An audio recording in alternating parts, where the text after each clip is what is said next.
Good morning, dear students. I welcome all of you in my class. Now, in today's lecture, I am going to start a new unit number 2 from your NCERT, which is polynomials. So, let's start with the introduction part of polynomials. Students, मैं आपको इसकी definition बहुत easy method से समझाने वाली हूँ. समझने के बाद आज आपका टास्क रहेगा, होमवर्क रहेगा, आपने यहाँ से 2.1 आर्टिकल से अपनी एनसीईआरटी के अंदर जहां तक आपकी एक्सरसाइज जब 2.1 जहां तक आपकी स्टार्ट नहीं हो जाती वहां तक आपने सारे पेजेस यानी कि पेज नंबर 31 तक आपने बहुत अच्छी तरीके से रीड करना है. पेज नंबर 28 से लेकर ये पेज नंबर 28 है, 28, 29 और आपने 30 और 31 तक ये बहुत अच्छी तरीके से आपने इनके कॉन्सेप्ट्स को रीड करना है. और ये सारी इसकी समरी आपको क्या क्या यूज करना है और आपके इस एनसीईआरटी में क्या गिवन है मैं सब आपको बहुत इजी वे से समझाने वाली हूँ. तो let's start our today's lecture. First of all I am going to explain you what is polynomial. सबसे पहले हम करने वाले हैं इंट्रोडक्शन पार्ट में स्टूडेंट्स की पॉलिनोमियल क्या होता है. Polynomial is a combination of two words, poly plus nomials. Polynomial is a combination of two words. Poly को अलग कर दो, nomials को अलग कर दो. Poly का मीनिंग होता है many और nomials का मतलब होता है terms. अब हम लोगों ने 8th क्लास में 7th क्लास में when we start algebra तो हमें टर्म्स की वहां नॉलेज होती है कि टर्म्स क्या होती हैं. फिर भी मैं आपको बहुत अच्छी बताने वाली हूं, आप ध्यान से सुनेंगे. टर्म्स होती हैं expression consisting of several terms जो प्लस माइनस साइन के साथ कनेक्टेड होती हैं. कैसे? जैसे हमारे पास कोई भी एक एक्सप्रेशन है, जैसे मान लो 7x plus 4x square minus 3xy. तो अब ये देखो ये टर्म्स हैं, ये आपस में जब किससे जुड़ जाएंगी, प्लस माइनस साइन के साथ जुड़ जाएंगी तो ये क्या बनाएंगी, पॉलिनोमियल्स. अगर ये सिंगल लेंगे तो ये टर्म है, ये 7x है, ये क्या है 4x स्क्वायर और ये हमारे पास क्या है 3x माइनस 3xy. लेकिन जब हम इसको कोई एक्सप्रेशन में लिखना चाहते हैं तो ये आपस में कनेक्टिंग हो जाती हैं किसकी हेल्प से, प्लस एंड माइनस के साइन से. अच्छा, आगे हम कुछ इसके इंपॉर्टेंट टर्म्स देखते हैं कि कांस्टेंट क्या होता है, वेरिएबल क्या होता है. What is constant and what is variable. Constant का मतलब होता है जो चीज फिक्स रहेगी. जैसे मैं बात कर रही हूं 3 बुक्स 4 बनाना, फिक्स्ड वैल्यू है, वो कांस्टेंट है. जो चेंज होती रहेंगी वो वेरिएबल्स हैं. Number which have no fixed value, जिनकी वैल्यू फिक्स नहीं होती, which are return using letters of alphabet. Mostly हम वेरिएबल्स को किसी अल्फाबेट से रिप्रेजेंट करते हैं, जैसे 7a. अब मैं अगर a की वैल्यू 1 रखती हूं तो 7 इंटू 1 7 आ जाएगा. अगर a की वैल्यू 2 रखते हैं तो 7 2 जा 14 आ जाएगा. अगर a की वैल्यू 3 रखेंगे तो 7 3 जा 21 आ जाएगा. तो सबसे पहले अब स्टूडेंट हम लोग इसके बात करते हैं डेफिनेशन ऑफ पॉलिनोमियल्स. जो मैं आपको समझाने वाली हूं वो आपको समरी में भी मिलने वाला है और इसको बहुत ध्यान से सुनेंगे क्योंकि ये डेफिनेशन आपकी 10th क्लास में भी यूज होती है. जहां आप लास्ट में जाएंगे समरी में तो ये डेफिनेशन गिवन है हमारे पास पॉलिनोमियल की. अब मैं ये आपको बहुत अच्छे तरीके से समझाने वाली हूं, बड़े ध्यान से मुझे सुनेंगे क्योंकि हमारे पास कई बार ये लिखना भी आ जाता है डिफाइन पॉलिनोमियल. तो आप पॉलिनोमियल को डिफाइन करेंगे with the help of this definition. तो let's start with the definition part of polynomial. Now look into my copy. An algebraic expression px means polynomial in x variable. अगर मैं यहां पर y लिखती तो polynomial in y variable. Variable मैंने आपको बता दिया, वेरिएबल वो होता है जिसकी वैल्यूज क्या होती हैं, चेंज होती हैं.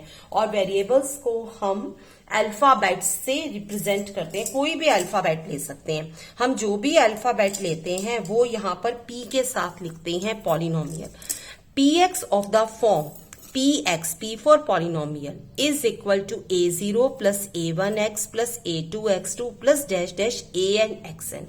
Where A0, A1, A2, AN are real numbers. ये क्या होते हैं? Real numbers. कोई भी नंबर हो सकते हैं। रियल नंबर्स क्या होते हैं स्टूडेंट्स? रियल नंबर्स होता है, real number is a combination of rational number and irrational number. ये आपने फर्स्ट चैप्टर में पढ़ा है। जो हमारे पास रियल नंबर्स होते हैं वो दो का कॉम्बिनेशन होता है, किसका? रैशनल नंबर का भी और किसका? इररेशनल नंबर का। यानी कि जो वेरिएबल्स के साथ वैल्यूज दी होती हैं वो किसको बिलोंग करती हैं, किस फैमिली से होती हैं? वो रियल नंबर्स की फैमिली से होती हैं। All powers of x are non zero. अब यहां पर हमारे पास वेरिएबल स्टार्ट हो गया। जो वेरिएबल की पावर्स होती हैं वो क्या होनी चाहिए? सारी की सारी non negative integers. All power of x are non negative integers, यानी कि जो इनकी पावर्स होती हैं वो नेगेटिव नहीं होनी चाहिए, इंटीजर्स। अब आपने ये भी फर्स्ट चैप्टर में पढ़ा है, इंटीजर्स क्या होते हैं? इंटीजर्स होते हैं स्टूडेंट्स, ये पूरी नंबर लाइन पर हम जो भी वैल्यू लेते हैं, जैसे 1, 2, 3 डैश डैश -1 -2, ये सारे के सारे इंटीजर्स हैं। अब बात हो रही है नॉन नेगेटिव इंटीजर्स की, यानी कि जो वैल्यूज हैं वो हमें सिर्फ पॉजिटिव वाली लेनी है, यानी कि 1, 2, 3 हमें नेगेटिव वैल्यूज नहीं लेनी। तभी हम बात कर रहे हैं non negative integers is called a polynomial. जैसे मैंने फॉर एग्जांपल लिखा है 7x की cube -4x square plus x plus 1। अब यहां पर देखो, जो x की वैल्यू है वो नॉन नेगेटिव है, जो उसकी डिग्री है यह भी 2 है, यहां भी 1 हो गई। अब जो हमारे पास इसके आगे कोफिशिएंट दे रखा है वो कोई भी रियल नंबर हो सकता है, रैशनल भी हो सकता है, इररेशनल भी। अगर मैं √7 कर दूंगी तो ये क्या हो जाएगा? इररेशनल हो जाएगा। तो ये वाला जो नंबर है वेरिएबल के साथ, ये कुछ भी हो सकता है, अंडर के अंदर भी हो सकता है और विदाउट अंडर भी हो सकता है, यानी कि रियल नंबर है। और जो इसकी टर्म्स होती हैं, टर्म्स हमारे पास कौन सी हो गई? A0, A1, A2 ये टर्म्स हो गई। और जो कोफिशिएंट्स होते हैं जो वेरिएबल के साथ हैं, जो टर्म्स हैं, हम उनको क्या बोल देते हैं? कोफिशिएंट बोल देते हैं। और जो वेरिएबल की जो पावर होती है वो कहलाती है डिग्री ऑफ ए वेरिएबल। अब डिग्री के बेसिस पर हमारे पास पॉलिनोमियल डिफरेंट टाइप्स के हो जाते हैं। अगर डिग्री 1 है, हाईएस्ट पावर, तो वो क्या? लीनियर पॉलिनोमियल बनेगा। अगर डिग्री 2 है तो क्वाड्रेटिक बनेगा। अगर डिग्री 3 है तो क्यूबिक बनेगा। और अगर डिग्री 4 है तो क्या बनेगा? By quadratic. ये टाइप्स ऑफ पॉलिनोमियल है on the basis of degrees. Degree मतलब हाईएस्ट पावर। हम थोड़े से कुछ और पॉलिनोमियल्स की थोड़ी सी कुछ और हम नॉलेज गेन करते हैं। पॉलिनोमियल इन वन वेरिएबल मतलब एक ही वेरिएबल यूज हो रहा है, जैसे x ले लिया या y ले लिया। जैसे ये हमारे पास क्वाड्रेटिक पॉलिनोमियल है, सब में x ही यूज हो रहा है। कांस्टेंट पॉलिनोमियल या जीरो पॉलिनोमियल क्या होता है? The constant polynomial zero is called the zero polynomial. कोई भी, जैसे यहां पर देखो ये कांस्टेंट है, इसके साथ वेरिएबल है ही नहीं। The constant polynomial zero is called the zero polynomial. ये कांस्टेंट पॉलिनोमियल है और अगर यहां पर जीरो है तो क्या कहलाएगा? ये zero polynomial. Constant polynomial zero is called the zero polynomial. ये आप पढ़ेंगे अपनी बुक्स के अंदर, अभी आपको मिलेगा। डेफिनेशन मैंने आपको करवा दी है इसकी। Degree of a polynomial, the greatest exponent of x. जो एक्स की सबसे बड़ी पावर होती है वो डिग्री कहलाती है। जैसे एक्स की क्यूब है तो ये डिग्री होगी। पॉलिनोमियल इन स्टैंडर्ड फॉर्म, आपको पता है इसको डिसेंडिंग या असेंडिंग ऑर्डर में लिखते हैं। सबसे बड़ी डिग्री, उससे छोटी डिग्री, उससे छोटी डिग्री, उससे छोटी डिग्री।